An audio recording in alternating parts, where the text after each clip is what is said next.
This is Mark Bell from SuperTraining Gym. SuperTraining Gym, the strongest gym in the West. Today, I'm going to talk to you about the protein leveraging hypothesis. That's the kind of diet that I'm on right now, and many people have questions. Hey, what happened to keto? What happened to the war on carbs? Why are you eating rice? Why are you eating potatoes? Why are you eating oatmeal? And people tend to get really upset and really dogmatic, but I want to explain to you why the shift and why I'm doing what I'm doing.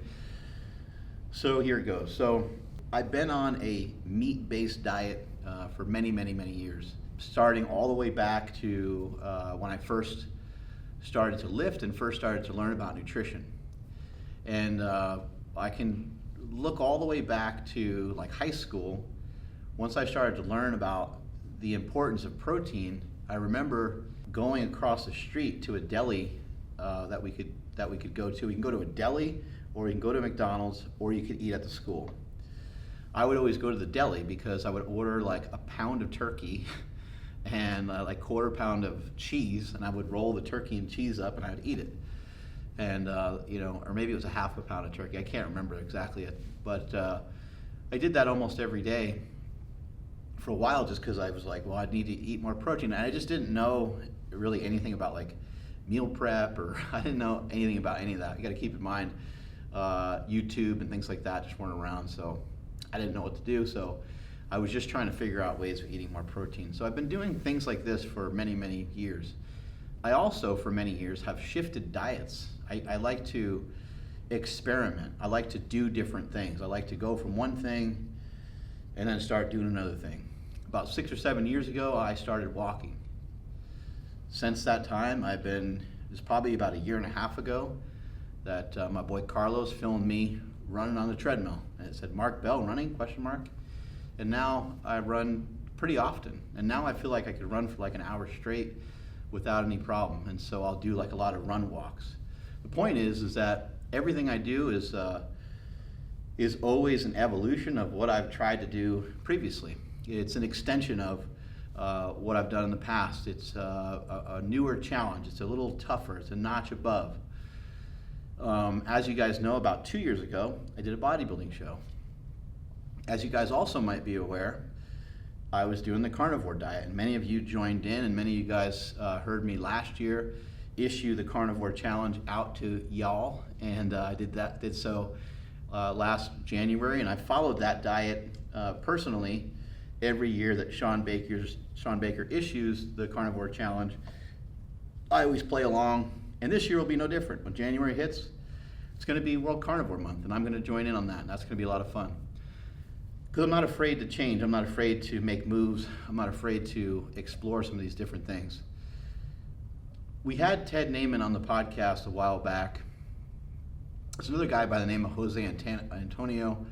There's another professor that taught Dr. Gabrielle Lyon and also Dr. Lane Norton, along with many other accomplished people in the field of nutrition and science and so forth. I am losing his name at the moment, but anyway, that guy's one of the leading protein researchers in the world. So is Ted Naiman, and so are some of these other people. And what they have found is that when you eat more protein, you help drive down your hunger. So I did the carnivore diet for a while. I enjoyed it. I had success on it, but sometimes you just kind of get bored of it. I've done powerlifting for a really long time. I enjoy powerlifting meets, and even when I was competing in powerlifting, I would change up my training quite a bit. I might, do some bodybuilding training for 4 or 5, 6 months. I might have gotten done with a competition in powerlifting and then lost like 30, 40 pounds, gotten in better shape. I mean, you guys that have been following me for a long time, you know that, in like 2010 and 2012 and 2016 and stuff like that, I would go back and forth between being really big, being 300 plus, down to being in good shape. And that's because I would just I just wanted to continue to explore different things and do different things. So right now what I'm doing is this protein leveraging diet, where the main goal is just to eat a shit ton of protein. Just to eat a lot of protein. And the energy source has changed. The energy source is no longer fat, because at the moment I'm working on getting leaner. In order to get leaner, we need to bring the calories down, okay? When you bring calories down, what happens? Anybody know? Raise your hand. You in the red shirt, you got the answer? The answer is you start to get really hungry when you start to bring calories down. So you have to strategically bring down calories. So how do we bring down calories but not be hungry? Well, we can do so through about 2 different pathways. One would be to eat more fiber, because fiber can help fill you up. It provides bulk for the stomach. Eating vegetables. Vegetables are low cost in terms of adding calories to your diet. Most vegetables, they don't add a lot of calories to your diet. That's why some people like to do a vegan diet or some sort of vegetarian style diet, because if you're actually eating vegetables, which that doesn't always happen, not always the case, if you're actually eating vegetables, they provide your body with some nutrients, with some micronutrients. There's some debate on whether they provide your body with anti-nutrients and stuff like that too, but they do help fill you up. And so it can be a great way to lose weight. It can also be a great way to manipulate the amount of calories that you eat. So there's that.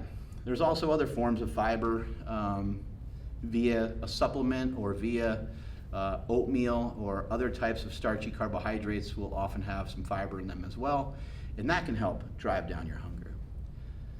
But even more satiating and more filling and almost harder to do is to try to eat a lot of protein. Lean sources of protein. Turkey, chicken, white fish, shrimp, and so on are very, very low in fat. They're also very hard, like white fish isn't really that hard to eat, but chicken and turkey, like I've had some meals recently that have taken me like 45 minutes to eat. Like I'm eating for 45 minutes, it's ridiculous. But it's because the food that I had before, I used to eat a steak that was like about this big, which is a pretty good sized steak, and I would do that 2-3 times a day, but maybe it was a ribeye. And so it was pretty dense in terms of its calories. But because it has fat and protein in it, boom, it slides right down, right? It's real easy to consume.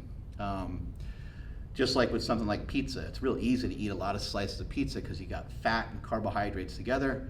It's kind of the perfect combination. There's even some protein in it, but it's a perfect combination, and it works out that you can eat a lot of it, right? With this style of eating, it works out the opposite. It's actually kind of hard to eat it. But when you do finish it or even get halfway through it, you're like, wow, okay, I definitely don't need any more food after this. And bite after bite, you're telling yourself, I don't need any more food after this. Whereas a lot of times with other meals, especially things that are real savory or have a lot of fat in them, what I've noticed is sometimes I would eat some of those foods pretty quickly, like being on a carnivore diet. I would eat some of those foods kind of quickly, and even though I was like, well, that was a 14-ounce steak, I was like, I still feel like having something else afterwards, and I usually would. And so it made it a little bit harder to stay on the diet as consistently. But really trying to just have this protein be really, really high, it ends up keeping your energy down. It ends up keeping your overall amount of calories down. So if we look at it this way, the way that this protein leveraging theory works is that protein either has 1 gram, or rather has 1 calorie per gram, or it has none.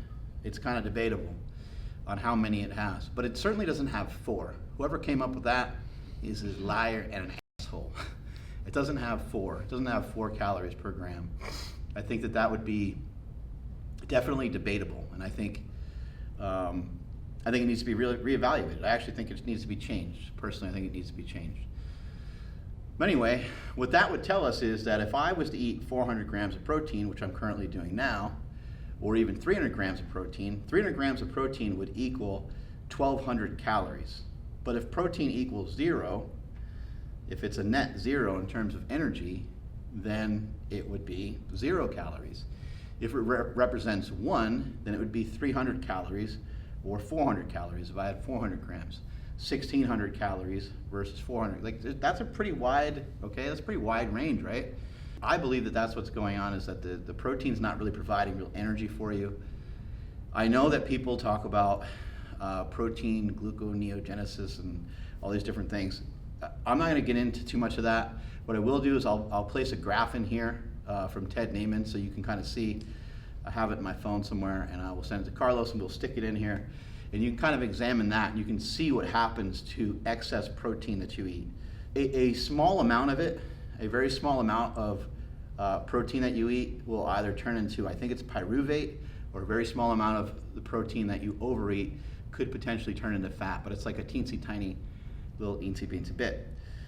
When it comes to turning your protein into a sugar, turning your protein into glucose, my understanding is that happens more on a demand basis, like if your body actually needs it. So with my body, because I'm eating carbohydrates and because I'm supplying myself with plenty of other nutrients, I don't really believe that that would be happening. There's really no reason for it to be happening. Even if it is happening, I think it's on a really small level, and I don't think it's anything to be too concerned about. However, because of these questions that have been coming in, I'm going to hook myself up to what's called a continuous glucose monitor. It's like a little needle that you stick in your arm, and it's something that will interact with my phone, and I'll be able to give you guys more information. I'll document some of this stuff, and I can let you know if it's spiking my glucose levels from eating large amounts of protein, because I'm oftentimes having 100, 125, 150, sometimes even 200 grams of protein in a given sitting. And some people are like, well, isn't that gonna spike your glucose up? All I know is I'm getting leaner. I keep getting in better shape, so I haven't had any adverse effects. Energy feels good. Trips to the bathroom are all okay. One thing I would say about energy that to keep in mind though is that anytime you switch from one diet to another, especially when you already made up your mind that that diet's gonna be what you want to switch to, you will very, very rarely hear someone admit that their energy is low. So I think from a psychological standpoint, I think that you decided that you want to do this, you decide that this is in your best interest, and it's very hard to determine.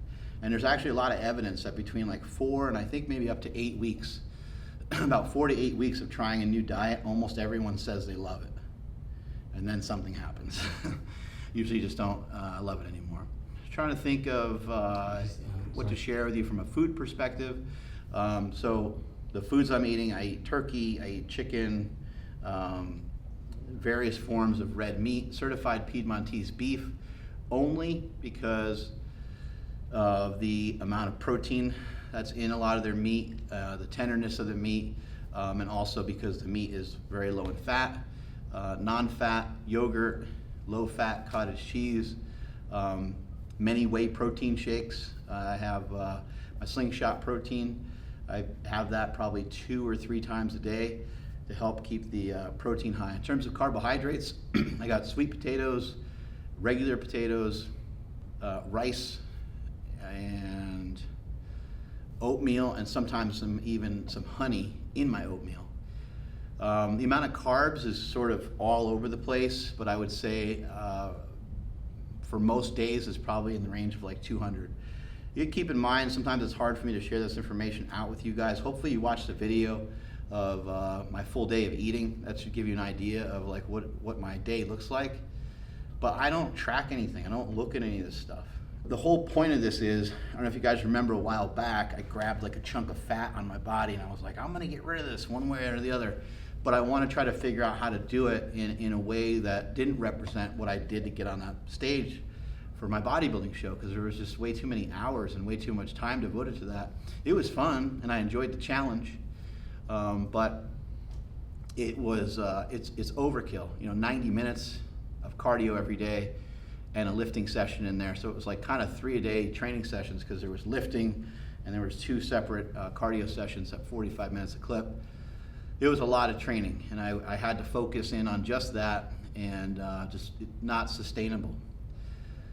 So I wanted to figure out a way, how can I mimic the look that I had on stage, or get close to that without having to kill myself from a time perspective. And that's how I started to change from the carnivore diet that you guys saw into what I'm doing right now. And it's feeling good, and really all it is I know some of you are probably like, all you did was lower calories. Yeah, probably, yeah, that's probably what happened. But I would also say that I feel like I'm eating a lot more because of what I choose to eat. I'm a big proponent of this. If you make the right choices, I don't think there's any real reason to track. Because if you make the correct choices, I think that you'll end up with the body that you want. If you make the correct choices in terms of the foods that are gonna do you well, it's not it's not necessarily the foods that you want. It's not necessarily the foods that you think are going to taste good. It's the foods that are gonna serve you the best. It's the foods that are gonna be the most optimal for your body. Those are gonna be foods that yes, you can track it, but it's kind of pointless. You're gonna really weigh out rice, you're gonna really weigh out chicken, all the time. I don't wanna diss it if that's something that works well for you, because whatever way you gotta figure this stuff out. Whatever way you have to do it for yourself. I have a lot of friends that track their food and do it that way, and it works great for them. So I don't wanna discourage anyone to away from losing weight, but the protein leveraging theory is working great for me. Adding more protein into your diet can be really effective. At some point, I'll probably start to even lower the carbohydrates a little bit, just to kind of see what that will do, even though there's not a ton of them in there at the moment. And as I continue to move forward with this diet, I'll let you guys know what I'm doing and how and so on. But there's some other little tricks that I like to do that are maybe unconventional. I like to take a few days off, sometimes even a full week. And I know that sounds like crazy talk, taking a week off of a diet, but the reason for that is if you were to tell me, hey, you know what, just go ahead and do whatever you want this Saturday. Well, if I do that, I'm gonna be eating every piece of junk that I can in a given day, and it's just gonna really just destroy my stomach. And it's not even gonna be that enjoyable. And then therefore I won't even really want to do it. So that's kind of cool because it puts some restriction on me because I know that it's gonna cost me too much to even eat some certain foods. But at the same time, I'd rather enjoy it. So I'd rather enjoy it over the course of a week and then just apply some rules to it. Utilize a little bit of fasting, make sure I get in a good walk, make sure I get in a good exercise, move around a bunch for the day. And then, when the end of the day comes, eat the pizza, eat the Pop-Tarts, eat the peanut butter cups, eat the ice cream, or whatever it is that you had your mind on, but just try to pick one or two of those things in a particular day. I don't know about you guys, but I get weird cravings, and sometimes you're just like, man, what the fuck do I have to do to get a breakfast burrito around this place, or some pizza, right? And so when you have all these different cravings, it's hard to try to just pack all that into one day. When I first started this journey, when I did a ketogenic diet when I was young, the weekend would be just kind of an onslaught of just smashing those kinds of foods. But as I gotten older, it's just harder for me to digest those foods. It doesn't feel as good, and I'm also more driven than ever before. And I want to continue to do things that just drive me forward. And so even telling you guys that at some point I'm going to take a week off is something I don't even really want to share because I don't even actually want to take the week off, but I know that it's important. It's really weird. It's like to drive past a billboard and see a sign for some food from Carl's Jr. and then actually just go, all right, go take the exit, go get the shake or whatever that's from Carl's Jr., go get whatever that food is. I don't ever do stuff like that. Just in my normal life in general, I try to push off a lot of things like that. And so to act on those things is weird, and it leaves me, the week is weird. It's hard to really explain. I know some of you probably understand what I'm talking about. It's not that I think it's gonna make me fat or anything. I'm definitely well beyond those types of stages. I don't think of food that way. I feel like I have developed a pretty healthy relationship with food, but I am also at the same time, I am kind of saying to myself dude, what about all these goals that we have? What about all this stuff that we talk about all the time? Why are we doing this way? And it's simply, as I pointed out in some other videos, it's simply just to take a detour, because this is always about the long game. We're playing the long game. We're not trying to do this short term. We're not gonna just play bodybuilder or play powerlifter for a little while. You don't do it that way. You put in everything that you have. You try to do the best that you can with what you got, and you give it your all. And that doesn't take any special genetics to be able to do that. No one has the ability to tell you what you can learn. No one has the ability to tell you how much you can love. No one has the ability to kind of put a cap on your knowledge or a cap on how strong you can be mentally, physically. These are all things that are unknown. And I would even say that some of the people that you view as being really high level, they're not really on that high of a level, because there's other people that could be exponentially on a higher level than them. And if you ask them, any of these people, The Rock, Jeff Bezos, whoever you put up on a pedestal, if you were to ask any of these people, could they do better, they would just completely laugh. They'd probably hit the ground laughing so hard. They'd be like, I can do better.